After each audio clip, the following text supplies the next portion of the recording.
your Suncoast News. We're here for you. Hello and welcome, everyone. Thank you for joining us tonight. I'm Adam Cellini. Topping our news tonight, the music world mourning the death of rock legend Gregg Allman, a founding member of the Allman Brothers Band. He died in his Georgia home Saturday at the age of 69. While Allman was an icon of Southern rock, many could see him roaming the sidewalks of Anna Maria Island as a resident for several years. ABC7's Erica Jackson joins us live from the Van Wezel to explain how Allman inspired musicians and now annual events right here in our area. Erica? Good evening. Gregg Allman performed sold-out shows here at the Van Wezel at the Sailor Circus Arena and also put the annual Sarasota Blues Fest on the map. And he lived on Anna Maria Island in the early 70s, and residents would see him at old spots like the Orr House in Bradenton Beach and the High Seas restaurant on the Palmasola Causeway. And still today, bandmates and family members in the area are mourning Allman's death, including bandmate Dickie Betts and the son of bass player Barry Oakley, who also passed away. A local entertainment producer who knew Gregg Allman personally says his legacy can still be seen and heard around the Suncoast. If you go out and hear any of the local music, and there's such great local music in this town, every band, I would imagine, would say the Allman Brothers had some kind of influence on them. Another music legend sharing their heartbreak on Twitter, his ex-wife Cher simply writing, "I've tried, words are impossible." And now Cher wasn't the only woman he had a romantic relationship with in the 70s. An I Live native and the rocker apparently shared a brief fling for some time in the 70s. And we'll tell you more about the rocker's ties to the Suncoast tonight at 11. Reporting live at the Van Wezel, I'm Erica Jackson. Adam, back to you. All right, thank you very much, Erica. In other news, a home in Sarasota in need of repairs tonight after a truck drove into it this afternoon. It happened on the 2800 block of Oak Street near Tuttle Avenue. Police say the driver swerved to avoid hitting a dog, lost control, and slammed through the window into the living room of this home. The driver was not injured and no one was in the house at the time of that accident. Probably outside enjoying the lovely weather we had today. So let's head over to Steve Newman for a check on that weather. Steve? Oh, Adam, it was great. I was out at the beach for a couple hours this morning. Just loved it. The water's clear. It hasn't murkied up like it gets late in the summer. Perfect day for the beach. High pressure and control, things will not change till it fades away, and it will fade away this week. And we'll see a return of rain, but not a Memorial Day. Plenty of sunshine forecast, not only for tomorrow, but a little bit of Tuesday, too. Here's our short-term futurecast. Takes us through the night with that sea breeze coming in. Just a few clouds passing by from time to time, but certainly no chance of rain right on through your Memorial Day tomorrow. And here's your temperature forecast through the overnight hours, showing we'll cool off from the mid-80s now to the mid-70s toward dawn, and tomorrow another sunny and warm day. The complete forecast, and I'll tell you when it's going to rain again in just a few minutes. Adam? All right, thank you, Steve. The holiday weekend shattered by gunshots in Mississippi, a killing spree leaving 8 people dead and a suspect in custody. The murder shocking that small rural community. ABC's Chuck Severson has the latest. Suicide by cop was my intention. Massacre in Mississippi, an accused killer's chilling confession on camera. My intentions was to have y'all to kill me. I ran out of bullets. 35-year-old Willie Corey Godbolt, seen here right after his arrest, bleeding and in handcuffs, talking to a reporter from the Clarion Ledger. I ain't fit to live, not after what I done. Godbolt suspected in the murders of 8 people at 3 different locations. A witness says it all stems from a domestic dispute. For 8 in one incident, it's mind-boggling. There's still a long way to go with this investigation. In that video, Godbolt says it all started at his in-laws' house during an argument with his estranged wife. I was having a conversation with her stepdaddy and her mama and her, my wife, about me taking my children home, and somebody called the office. The family witness says Godbolt's wife and kids escaped, but 3 of her family members did not. Neither did Sheriff's Deputy William Durr, who was responding to a 911 call from the home. Godbolt says he didn't intend to kill the deputy. My pain wasn't designed for him. He was just there. At the second location, 2 minor boys were killed, and at the third, a man and a woman. Their connections to the family unclear. Godbolt will be charged initially with 1 count of capital murder and 7 counts of first-degree murder. Godbolt has had previous run-ins with law enforcement dating back to 2005. But God, you know, He forgives you for everything. Now he could face the death penalty or life behind bars. Chuck Sievertson, ABC News, New York. In other national news tonight, the president back in the U.S. today after his first trip overseas. He is now responding to reports on the Russia investigation, tweeting that many of the leaks coming out of the White House are fabricated lies made up by the fake news media. It comes as his son-in-law and senior advisor Jared Kushner is coming under scrutiny. The FBI wants to know why Kushner met with the Russian ambassador back in December, along with retired Lieutenant General Michael Flynn. Sources familiar with the meeting say Kushner wanted to open a secret communications channel on policy matters. To have the president's son-in-law, a key player within the Trump organization, trying to establish a back channel with the Russians through a Russian diplomatic facility, you have to ask, well, who are they hiding the conversations from? That contact came right after U.S. intelligence agencies accused Russia of interfering in the November election. Sources say Kushner is not a target, but agents hope he can provide some insights. Thousands of motorcycles rolled into Washington, D.C. today to honor prisoners of war and service members missing in action. The riders gathered at the Pentagon and rode across the Arlington Memorial Bridge to the Vietnam War Memorial as part of the 30th Rolling Thunder Ride for Freedom. People from all over the world gathered to participate in and watch that parade of motorcycles. There were also several events to honor our military men and women right here on the Sun Coast as well. In Lakewood Ranch, the Gardeners Out East Garden Club dedicating a new memorial to veterans at the Lakewood Ranch Town Hall. The Blue Star Memorial honors local men and women who have served in our armed services. The Blue Star became an icon in World War II, appearing on flags and banners to symbolize someone who is away at war. We had an entire generation of soldiers come home who were not respected for what they did for their country. And finally, we're waking up to the fact that the military members are actually doing very good for our country. They're helping preserve our freedom. And these kinds of memorials help us remember those who served our country. The Blue Star Memorial Program started in 1944 in New Jersey. Since then, the National Garden Club has helped create memorials along highways and significant buildings across the country. And just down the street from Town Hall, a party is underway tonight for the holiday weekend. The 2017 Tribute to Heroes taking place on Lakewood Ranch's Main Street. You're taking a live look at Main Street right now. That annual parade will start in less than an hour at 7 o'clock. Thousands are expected to join in on those festivities, and you can see many already lining the street. They want to show their support for our local veterans and heroes. Proceeds from that event will go to the Minnesota Operations Troop Support, among other causes. The festivities are scheduled to wrap up at 8 o'clock. In Sarasota, another show of patriotism at St. James United Methodist Church tonight. The Riverview High School Highland Dancers, the First Brass, the Jacobites, and others coming together for a Memorial Day concert. The concert was held to remember those who gave their all serving for our country. It featured patriotic music by the performers, including the playing of taps and other tributes.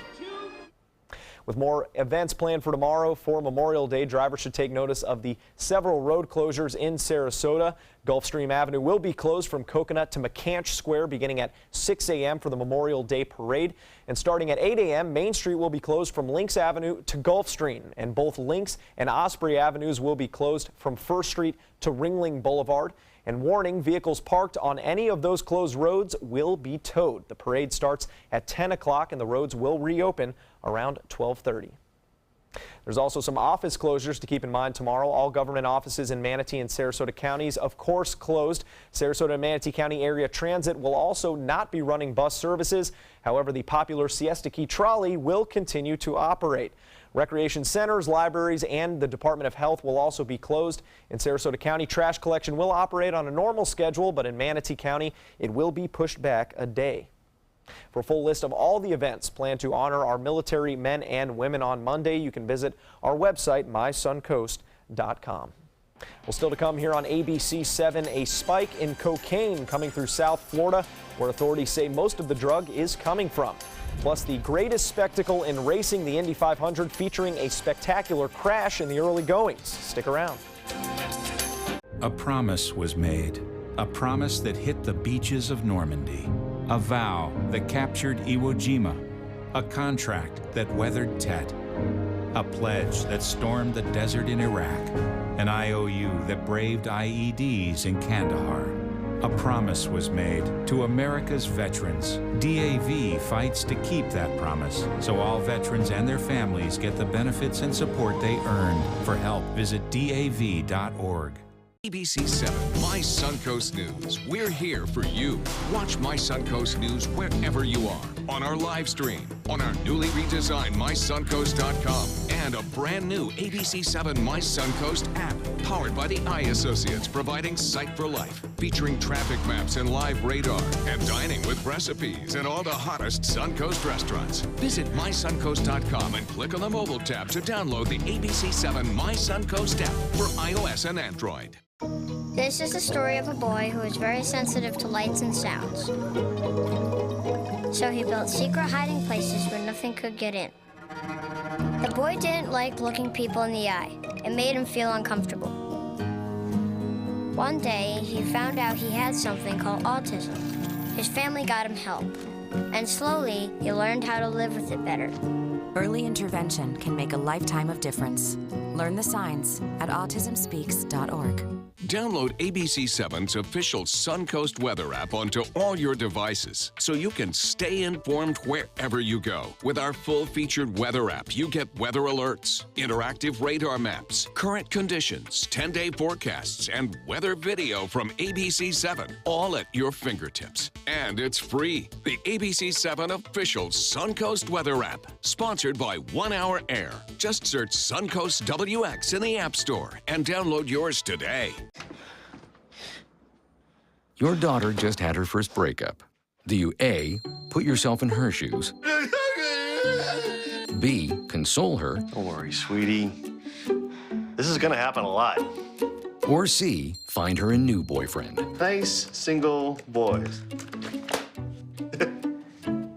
That was weird. As a parent, there are no perfect answers. But you don't have to be perfect to be a perfect parent. Thousands of teens in foster care will love you just the same.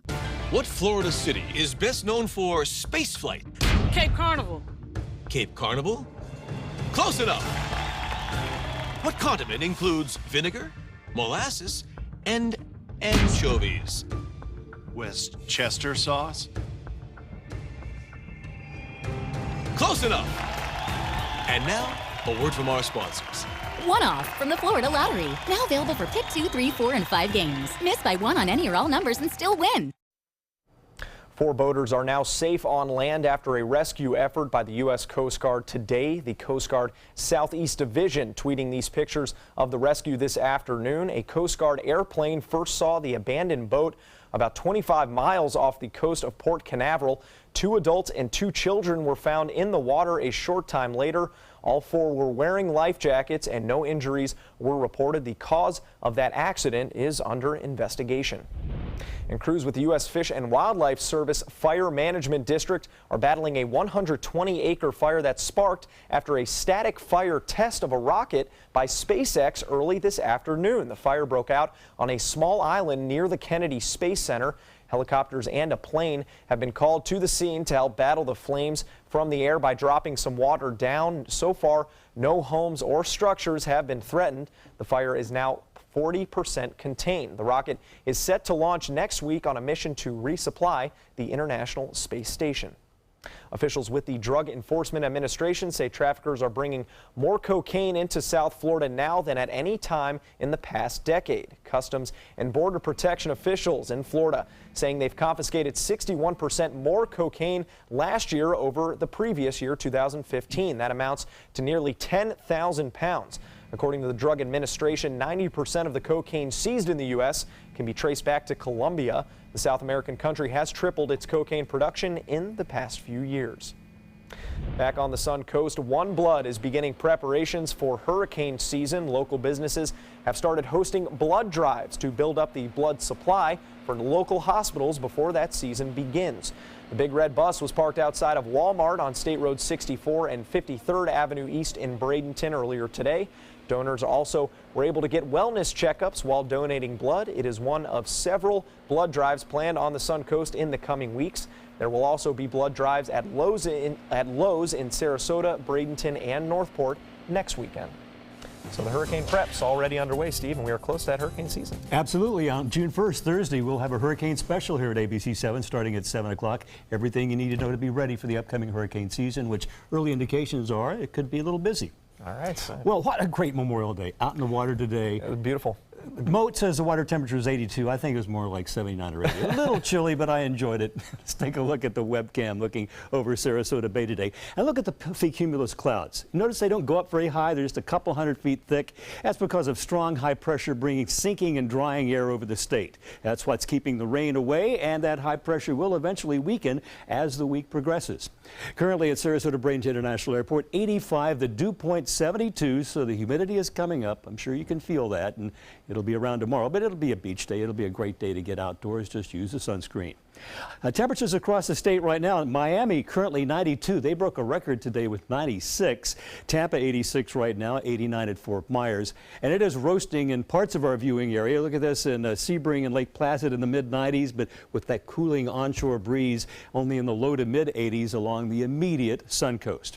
Well, there is that high pressure that is giving us great holiday weather, but it is also keeping the rain, which we need, away.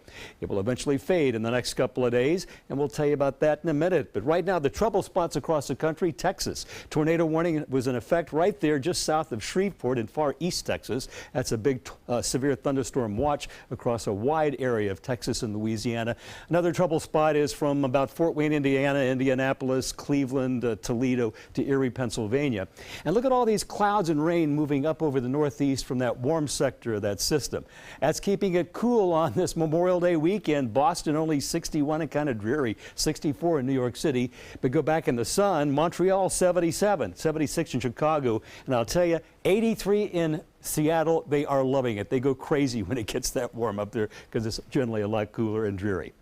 Well, here is the RPM computer forecast model showing this high pressure staying in place for a couple of days. But look, on Tuesday it fades away, and magically we have the afternoon and evening thunderstorms developing over the interior. That high has kept the sea breeze thunderstorm engine, the one that brings in the Atlantic sea breeze and the Gulf sea breeze, causing collisions and then outflow boundaries. It's a beautiful thing to watch all summer, bringing us regular rain and cooler evenings. Well, I think it's going to kick in. If we move into the long range of RPM futurecast, it takes us right on through Friday. You can see the moisture just keeps getting more and more each day. This is a little overblown, but I just want to show you it's indicating we are going to have more moisture and a greater chance of showers and thunder showers in the afternoon and evening hours as we move through the week. So here are your weather headlines. It'll be sunny on Memorial Day, and we'll also have great weather for beach and boating. And rain will return in just a few days. Hang in there. There's your beach and boating forecast. Northwest winds 5 knots, seas 2 feet or less. Bay and inland waters will have a light chop. The sun is bright. UV index 12. Some of the most intense sunlight of the season right now for the next 6 weeks. So be alert to that. Water temperature, they say, is 82 at Moat Marine. I think it's a little cooler than that. Here's your forecast for tonight. Clear and warmer, 73. The overnight low temperatures with that sea breeze slackening off, and they'll come back tomorrow. And here's the 7-day outlook showing, look at that, a 60% chance of afternoon evening thunderstorms by Wednesday, Thursday 70, Friday 50%. But for tomorrow, it looks like it's a sunny and mild day, high 90. Adam? Now, sports. Greatest spectacle in racing in Indianapolis today, the 101st Indy 500. Scott Dixon setting the fastest qualifying lap in nearly 20 years to get on the pole for today's race, but a terrifying wreck 50 laps in will knock him out. Take a look. Jay Howard losing control, hits the wall and careens into Dixon.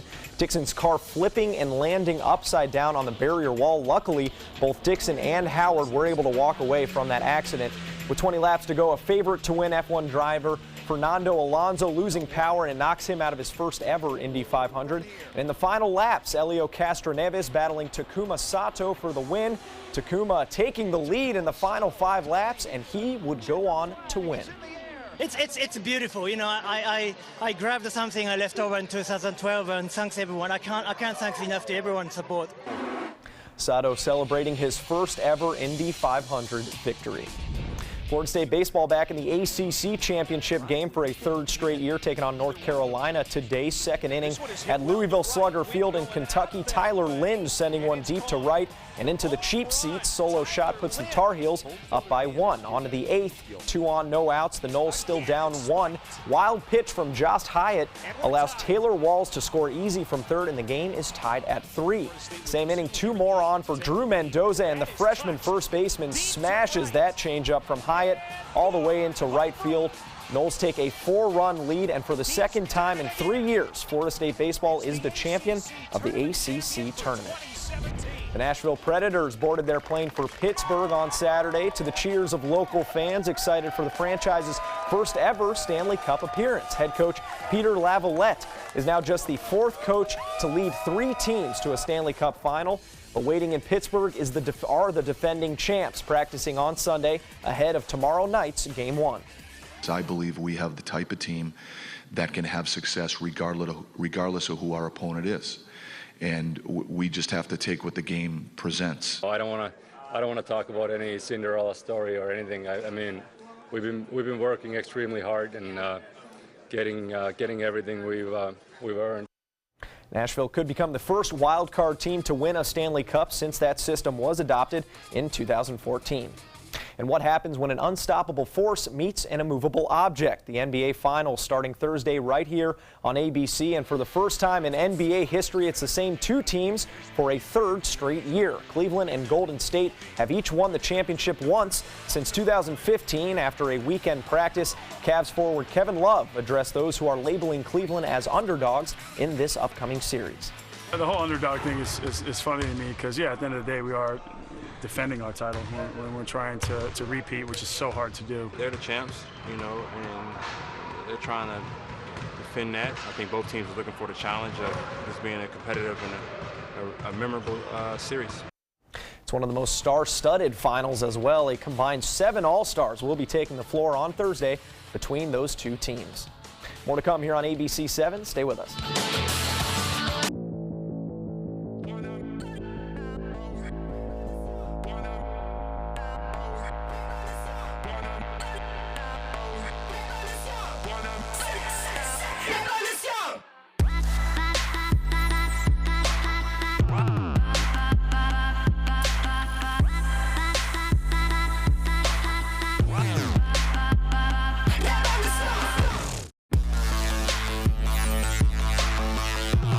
When I was in foster care, I never knew when I would have to move, so I always had my suitcase ready to go.